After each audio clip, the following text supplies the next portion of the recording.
Neo, meaning new, and lithic. I-T-H-I-C, meaning stone.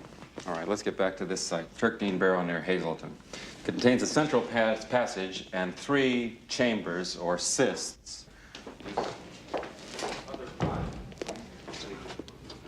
Don't confuse that with robbing, in which case we mean the removal of the contents of the barrel. This site also demonstrates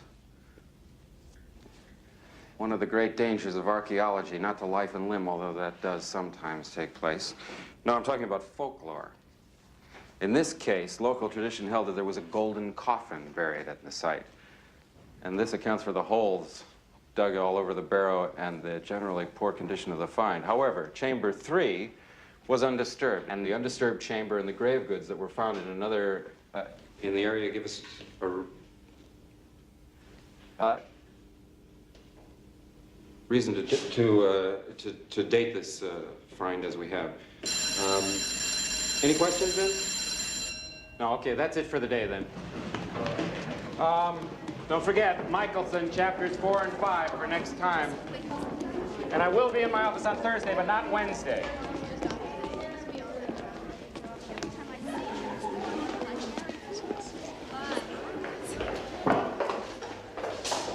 I had it, Marcus. I had it in my hand. What happened? Yes. Huh. Belloc? You want to hear about it? Not at all.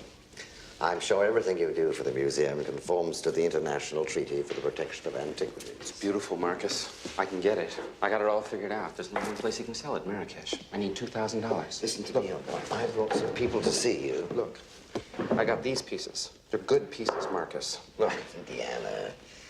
Yes, the museum will buy them as usual. No questions asked. Yes, they are nice. They're worth at least the price of a ticket to Marrakesh. Look, the people I brought are important and they're waiting. What people? The Army intelligence. I knew you were coming before I did. Seem to know everything. Quick and tell me what they want. Well, what do I want to see them for? What am I, in trouble? Yes, Dr. Jones, we've heard a great deal about you. Have you? Professor of archaeology, expert on the occult, and, how does one say it? Obtainer of rare antiquities. That's one way of saying it. Why don't you sit down? You'll be more comfortable. Thank you. Thank you. Yes, you're a man of many talents. You studied under Professor Ravenwood at the University of Chicago. Yes, I did. You have no idea of his present whereabouts? Just rumors, really. Somewhere in Asia, I think. I haven't really spoken to him for 10 years. We were friends, but, had a bit of a falling out, I'm afraid. Dr. Jones, now, you must understand that this is all strictly confidential, eh? I understand. Yesterday afternoon, our European sections intercepted a German communique that was sent from Cairo to Berlin. Now, You see, over the last 2 years, the Nazis have had teams of archaeologists running around the world looking for all kinds of religious artifacts. Hitler's a nut on the subject. He's crazy. He's obsessed with the occult. And right now, apparently, there's some kind of German archaeological dig going on in the desert outside of Cairo. Now, we've got some information here, but we can't make anything out of it, and maybe you can. Tanis development proceeding. Acquire headpiece, staff of Ra, Abner Ravenwood, U.S. Nazis have discovered Tanis. Just what does that mean to you, Tanis? Well, the city of Tanis is one of the possible resting places of the Lost Ark. The Lost Ark? Yeah, the Ark of the Covenant, the chest the Hebrews used to carry around the 10 Commandments. What do you mean, Ten Commandments? You're talking about the 10 Commandments? Yes, the actual 10 Commandments, the original stone tablets that Moses brought down out of Mount Horeb and smashed, if you believe in that sort of thing. Did you guys ever go to Sunday school? Well, Oh, look. The Hebrews took the broken pieces and put them in the Ark. When they settled in Canaan, they put the Ark in a place called the Temple of Solomon. In Jerusalem. Where it stayed for many years, until all of a sudden, whoosh, is gone. Where?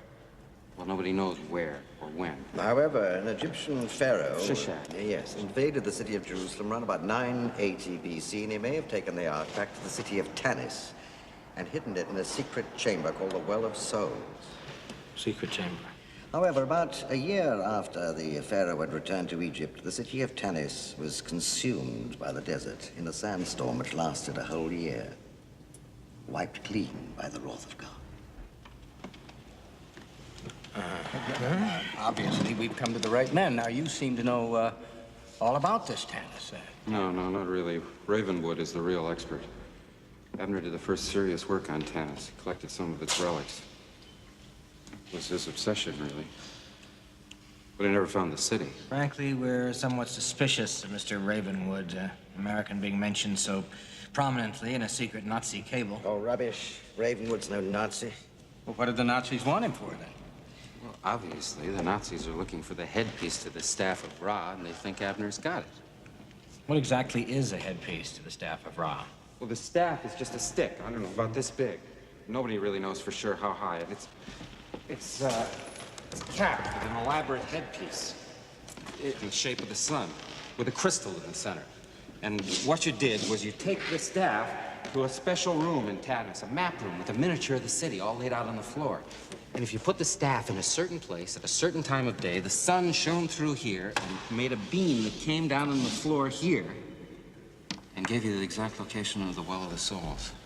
Where the Ark of the Covenant was kept, right? Which is exactly what the Nazis are looking for. Now, what does this ark look like? There's a picture of it right here.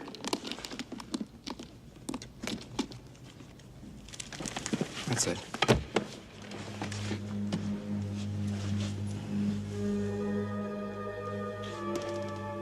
Good God. Yes, that's just what the Hebrews thought. Now, what's that supposed to be coming out of there? Lightning. Fire. Power of God or something. Beginning to understand Hitler's interest in this thing. Oh, yes. The Bible speaks of the Ark leveling mountains and laying waste to entire regions. An army which carries the Ark before it is invincible.